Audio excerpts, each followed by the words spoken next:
আসসালামু আলাইকুম। পরিচয় করে দিচ্ছি ইংল্যান্ডের সবচেয়ে অথবা one of the oldest barrister. তার নাম হচ্ছে নোয়েল ফিলো। বয়স হচ্ছে 90।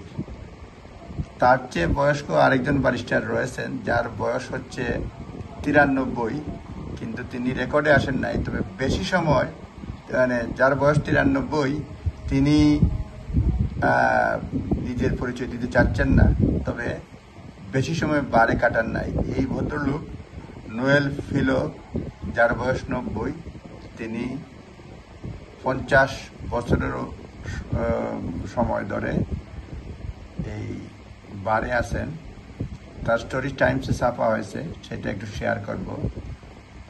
ইনি নোয়েল ফিলো, বয়স 90, কল টু দি বার 1975 সালে ইনি ব্যারিস্টার হয়েছেন।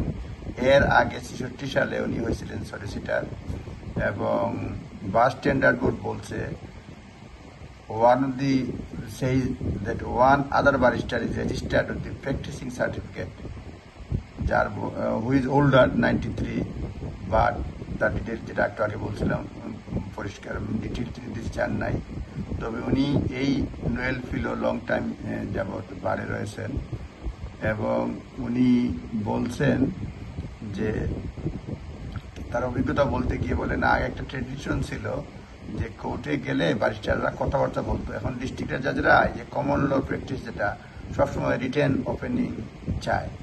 তবে উনি যে জুরি সিস্টেম তুলে দেওয়ার বিপক্ষে উনি বলছেন 5% of the criminal case are dealt with crown court, 95% হচ্ছে ম্যাজিস্ট্রেট কোর্টে।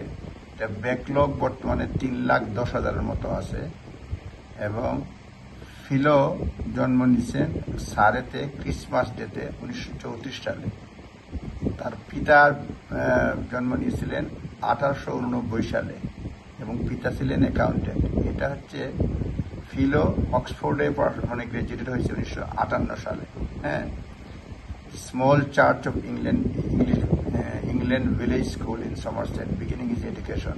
হ্যাঁ, তারপরে 1958 সালে উনি গ্রাজুয়েট হয়েছেন। এই হচ্ছে তার গ্রাজুয়েট হওয়ার সময়ের ছবি। তারপরে এখানে অনেক কিছু তার জীবন কাহিনী ছাপা হয়েছে। তারপরে ওনার প্রথম স্ত্রী পড়াশোনা ছিল না, ব্রিকলেয়ার চিকিৎসাকে চলে গেছেন।